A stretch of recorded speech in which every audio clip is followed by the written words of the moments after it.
Namaste, Salam Sajatra. Welcome to the fourth episode of the oral history of Indian diaspora in Indonesia. In this episode, we feature a power couple, rather a renewable power couple, Shri K.K. Ralhan and his wife Jayashree ji. It is very interesting to note the relationship between Shri Ralhan and his wife, both engineers. Also, what is surprising is to know that EEPC, the Engineering Export Promotion Council of India, used to have an office in Jakarta. What also plays out in this interview is the inspiring story of Srimati Jayashree Ralhan, who as an engineer graduating in 1970 in a male-dominated world, found her way and is today an important partner in Cultivex. Come friends, let's listen to this incredible story of Shri Ralhan and his wife who made Indonesia their home and set up a renewable energy business. Namaskar KK ji, Namaskar Jayashree ji. Thank you so much for joining in the fourth episode. Let's start with a very quick brief introduction of both of you. KK ji, so tell us where you come from, when did you come to Indonesia, and what do you do?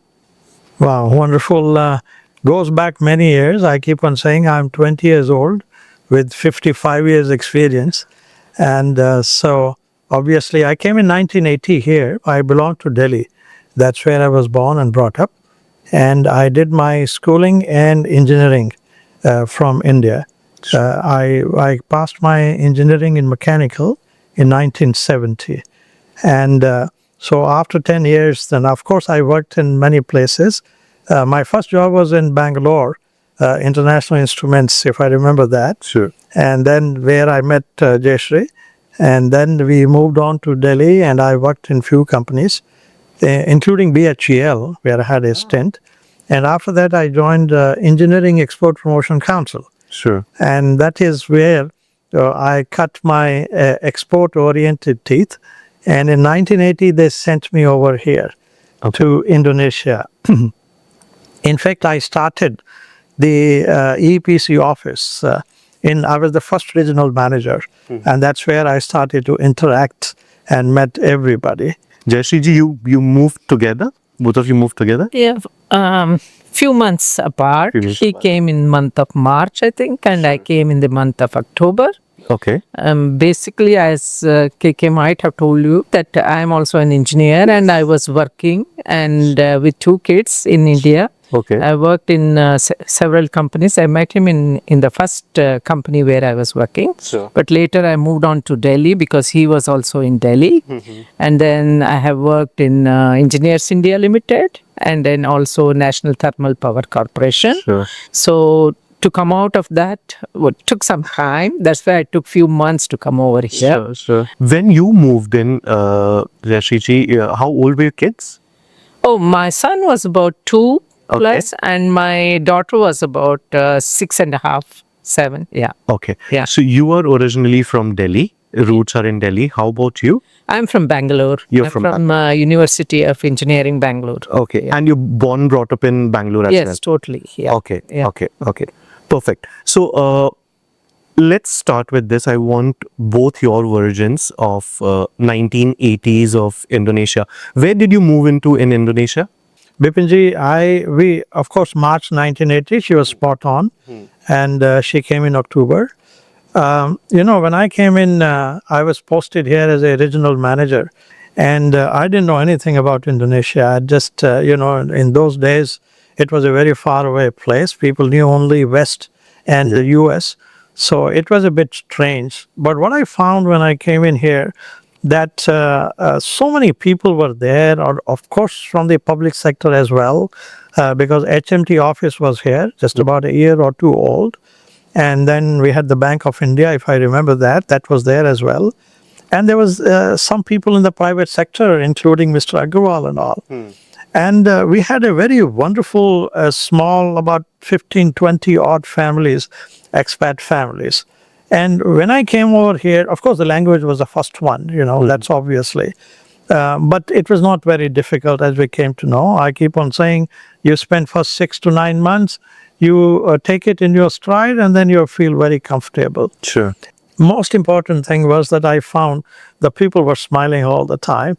And of course, I was in ICAI as well, being the regional manager of EPC, and I didn't take time to assimilate very quickly into the Indonesian scenario. Sure, sure. How about you? What did the Jakarta of 80s look for you with with a 2-year-old? It was nice. I mean, I came in, first of all, we are used to living in Delhi, and it was compared to Delhi weather, I found that Indonesia, Jakarta was much milder. Yeah. I mean, at least didn't have many seasons like winter or summer or something like that. And so it's nice. It was nice, and moreover, the place where EPC put us in was beautiful, lovely house with a lovely greenery. So I'm a lover of the gardens. So for me, it attracted me immediately. And also my kids loved coming here. Sure, sure. It was a nice transition, I can say.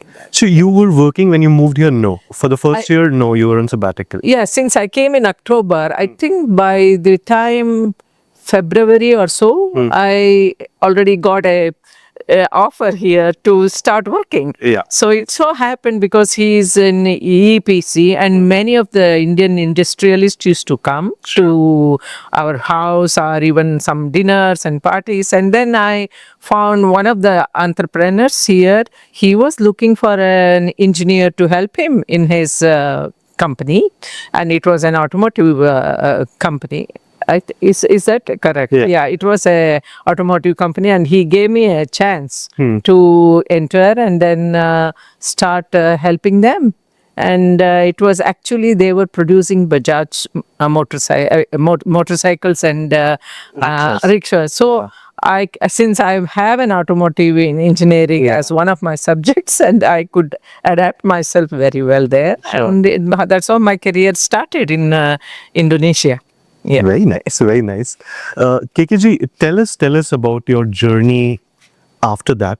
After moving over here, it's been almost now more than 45 years. Correct. Right. So tell us about your journey, and then we'll speak about your India connections and more. Wonderful. I think in EPC, my primary job was to promote the export of engineering goods from India to Indonesia, and of course, before coming over here, I had about 3 to 4 months, which I went around Indian industries, met a lot of industrialists as well, told them that we are opening an office here. And my office was not very far away. It was in, at that time, Skyline building. And so then after coming over here, I started to meet various businessmen. Of course, then commercial secretary was there, and then he was there to help us, then who are the people. And I went across and met the Kadin chairman and the various associations. So I started to tell them that what India has at that time and what India can do. And I remember that after the first year, or within the 2 years of my stay here, I wrote a book which was called as the Growing and Potential Market Indonesia. Okay. I remember that. And which year was this? That was, I think, in 82, if I'm not mistaken. 2 years, because I was passionate at that time that, look, I've been assigned a job from the quasi-government of India. EPC was a quasi-government of India.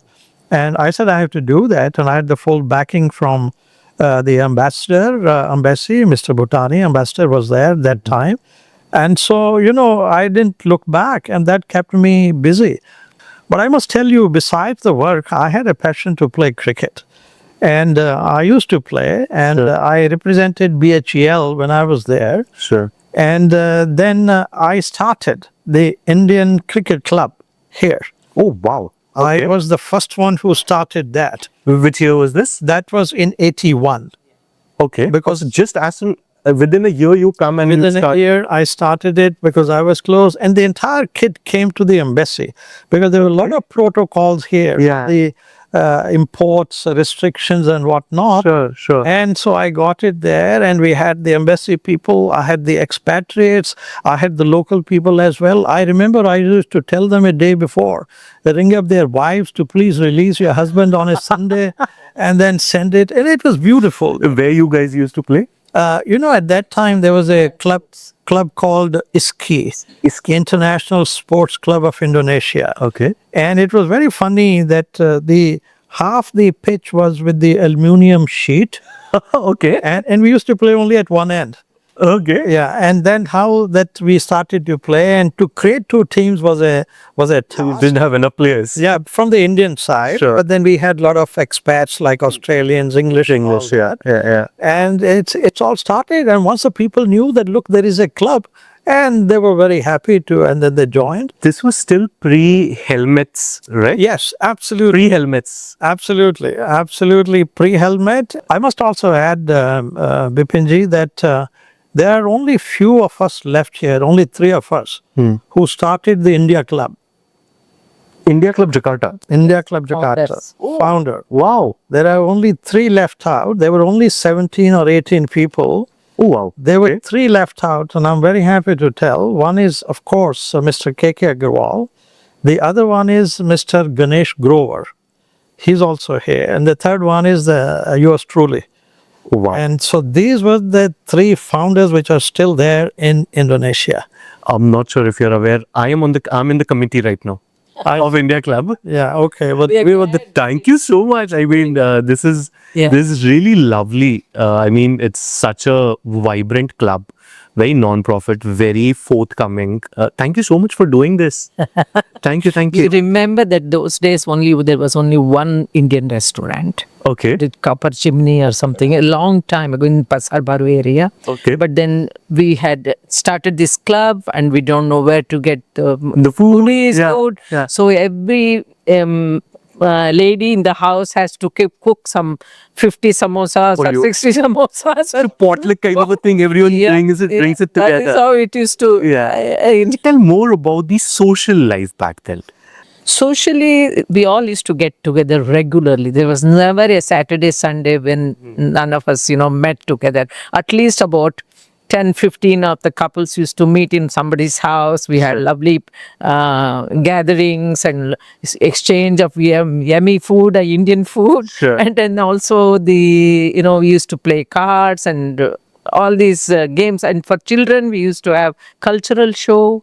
And in India Club, we started our own kids going and performing and The those talent kind of nights. talent nights. The talent night. Yes, those Okay. kind of things started. In fact, related to cricket, I want to say that I brought the first bat in my hand when I arrived in October 18. You checked in back. I carried the bat in my hand with my 2-year-old on my side, on my hand also. One hand bat, another hand my 2-year-old. And my 6.5-year-old girl catching my pallu, So that's how we are. Clear how passionate he is about cricket. Yes. And it was a hopping flight all the way from Delhi. Air India never had a direct flight. Back then, yeah. Huh. So from Delhi to Bombay to Chennai to Kuala Lumpur to Singapore to Jakarta. Wow. That's the journey we took. So wow. I remember only the last stretch was Garuda. I think we should all stop cribbing about that one stop which we have to make to go. Not at all. It's a pleasure now, Let's talk more about now your entrepreneurship journey. Right. How did that happen? And, Absolutely. you both are involved. So I want both your perspectives on that. Wonderful. Thank you. I think I'm surprised that if I just go back to what she said about the bat and the bat in one hand and then our little son on the other hand, and guess what? She gave it to me first. She gave me the bat. Bipinji, it's such a marvelous when I go back. Now, I, of course, left EPC after 8 years in 88. And the reason was that I was called back and I was the only regional manager who was given such a long reign that because I was doing so well, there were a lot of people, Indian businessmen saying that don't get this guy back because he's doing a good job. And and the embassy also said, look, EPC is there and he knows a lot of businessmen. But in 88, finally, the EPC called me back and I said, guys, pack up, let's go. The things would have been very different. Now, by the time she was working and the kids were in the school, they said, Dad, you can go. We are not. We don't want to go. We are not going. Here. The culprit is Jakarta International School. Yeah, the school was so good. Good with it. Yeah, Sripinji and a lot of other activities too. Honestly speaking, I even started to swim. I learnt it here in the school, and but as the things went on, and I started to work in a couple of places here. Now, Caltrimex was the first company. I worked, of course, for a little while in Gunanusa. The owner is no more. Now it is acquired by Indica, if I remember that. I worked for a few years with the other company and with the Caltrimex Jaya group, and whose owner was also very actively involved in Ikai and Kadina as well. His name was Rustam Effendi, and his name, as the company's name was Caltrimex Jaya, and he used to encourage the people to become entrepreneurs. Sure. So I worked for him for a few years, and then he said, now you have grown up, you know what it is, why don't you start something on your own? And then I got a project here, which was to put up a 23 megawatt electricity project. And so that was the start of the journey. Now, because in his guidance, I had earned some money, so I invested that. And I started, then I offered him whatever you wanted, you take it. He said, no, you take the majority, you worked hard. And that is how my entrepreneur journey started. You know, initially you are always worried, right? People have the fear of falling. You know, but I keep on saying that three things which I kept always in my mind, and I tell every young entrepreneur that the ABC of a good, entrepreneur, there are always doubts that whether you will succeed or not. Yeah. And the only way to overcome is the action part of that. You must act without saying whether the sun is shining or not shining. Yeah. So the B part is the belief that you must succeed, you have to succeed. I used to say, like others, when you enter some room, close the door behind you. There is only success in front of you. Sure. And the C part, the fear of falling, is the most important with everybody. And the only way you can overcome is the courage part. So that's how my journey started. We started from Indonesia, and then we expanded in Singapore. We expanded in Bangladesh, and then I had a stint in Australia as well. Oh. Yeah, and then we had in Philippines. And she will tell that why she joined me. She was doing a great job. My next question was that. Okay, before why you joined, the more juicy question is, how is it to work together? Well, we have worked together in the beginning of Yes. and I think after we had a small spell of time at Frick India in New Delhi. That was a very short period, and then I took a scholarship and went to Holland, and I had left my little daughter with him for about 6-7 months.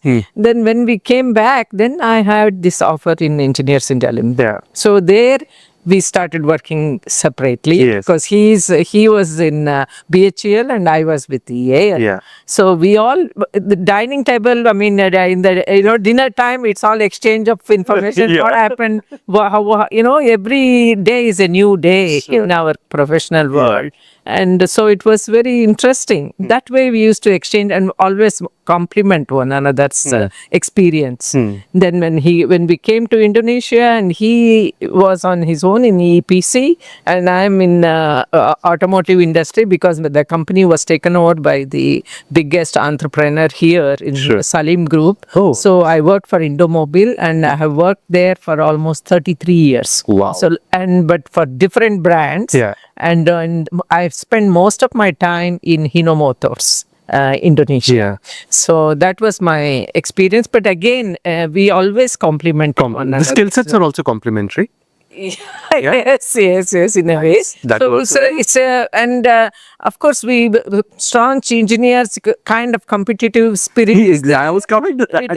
It is there, and then we always had, but his forte is more on sales and business development, whereas I'm more on ground to earth. I'm more of a production and plant setting, plant operations and plant operations. So I was plant manager in Indomobile. Sure. And also I took care of the legal aspects and corporate office and things like that. So because most important, I think my Japanese colleagues found that they can trust in me because I would be the bridge between the Japanese partners and the Indonesian partners. So that's how our experience has been. How did he convince you to join him?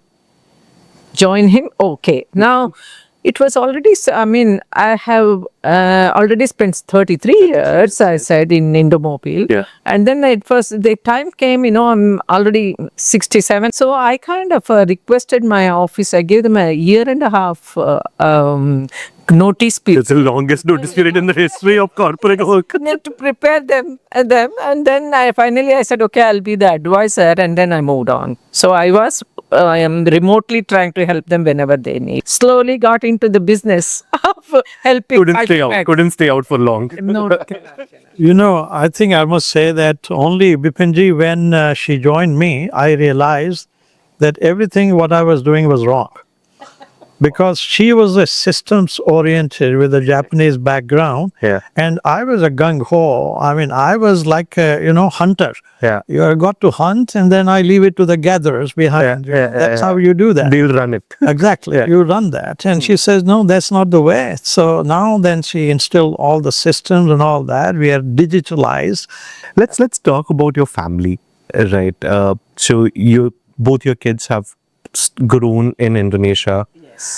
And what's next? What are they doing now? Yeah. So, we have one daughter. Our eldest is a daughter, and she studied microbiology, and then also she did the genetic engineering. Wow. And she took teaching career.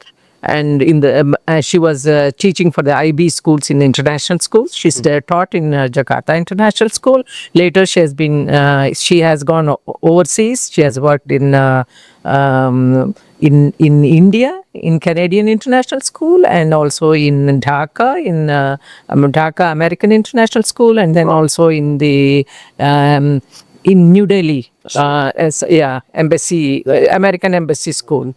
So she is, but now since having worked for more than almost 20 years now, she decided to, enough is enough for teaching, and so she moved to with us in Singapore. Okay. And then she is the director of sustainability in Cultimex Group. Oh, very nice. And whereas our son, he is also an engineer. He's a mechanical engineer, but he took additional qualifications in finance, and also he took his MBA, and so he is a graduate from University of Pennsylvania, and then later in UPenn, and then he went to Washington, and then also the Columbia Berkeley University. He is now in investment banking in San Francisco. Okay. And then he has he's more on the high-tech mergers and acquisitions and those kind of work he's doing.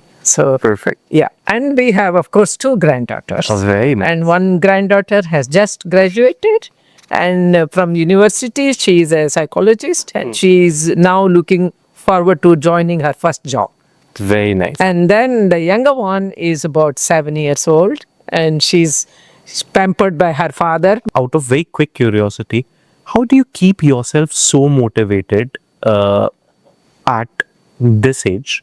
After one point, it can't be money that keeps you this motivated. What keeps you motivated? Both of you. Absolutely. I think you very rightly said the paradox of money is that more money you have, more opportunities you have to lose it. Yeah. And that's a fact. You see. That's about the money. So it's certainly not the money. And I certainly wear my passion on my sleeves. And it is the question of leaving a legacy. That you want to do something where you want to be remembered in the renewable energy side, which has now become my forte. And the project which we'll be doing it, I want to leave it as a signature project. So those kind of things mixed with the entrepreneur spirit, and I still keep on looking for the new technologies. And I tell you, I do not know when the Monday started, or Monday starts and when Sunday comes back. I've got no clue about that. It's that exciting for you. Absolutely every day. That was about me. Jayashree, about you? For me, I think God bless, He has given us good health, and why not do something as long as the energy is there in your body, you do it for the right cause. Spend your time and something to look back, as he said, legacy. But for me, more on how much I can contribute more. Yeah. How about your extended families in India? For me, I have only one sibling left, and she's in USA. Okay. She's also an electronic engineer, and she's 83, but still contributing to the University of Texas. Wow. So she's my motivator. Because of her, I think I also became an engineer. On that question, I am very curious to understand about your parents, because I mean, it passes how some way. So what were your parents doing? Well, my mother was a motivator. She's the one force behind. She's the one who pushed me and my sister to be professional, because she herself couldn't become one. Oh. That was her passion. Yeah. But my father, he went through several things, but he was one of the gem of the best fathers one can have. Sure. And he is actually, he told me once, look, you are taking a professional course which could have been a place for a boy who may be contributing to his family, but don't just take an engineering and just sit at home. You should be doing something. I said, Dad, I will definitely do it, and I'm doing it till today. That's my satisfaction. How many girls were there in your class? I was the only one. Your batch. I thought so. Yeah. I graduated in 1970, and then of course, very inspiring. Very inspiring. So it all goes to my parents and my sister, and unfortunately, I lost my brother. He was also a motivator. He's the more fun part of the family. But I come from a very ordinary middle class family. My father was in the Ministry of Finance, and my mother was a teacher as well. And I've got we had 3 siblings. I'm the eldest in the family. I've got younger brother. He's retired. He's a naturopath. And my sister, she's a housewife. She's in Toronto. Sure. And my brother is in Delhi, Jaipur now. Well, you guys keep visiting India, and the contact keeps happening, and the events keep happening. So very well connected with India. Absolutely. At least two visits a year. Sure. That's minimum. Sometimes it becomes 3. It depends upon how you are. But certainly, we are not going to miss that link, and I'm sure. And that's a pleasure, Any closing remarks from you, Jayashree ji? We are towards the end of this. To tell you very frankly, sometimes I do miss Jakarta if I'm in Singapore. That's the closest, because here I had the opportunity to hear and meet many of the artists from India, and then it's more closer here. And I thank India Club for that, because even when during our tenure, there are many artists came from India. That is beautiful, and it's there. So it's in Singapore you feel a little bit more left out, but that's okay. I feel it's a more human city. Yeah, it is indeed. It is. It's more closer to me. Sure. Just the last one. Please. I tell everyone, when you leave Indonesia, take one thing with you, which I take it. Keep a smile on your face. Absolutely. That is the biggest thing which I done. And so organized and wonderful. Absolutely. Vipinji, thank you very much. Thank you so much. Thank you for doing this. Really grateful. Very, very excited that people will get to hear your stories. Thank you once again for doing this. Thank you, Vipinji. Thank you, sir. Thank you so much.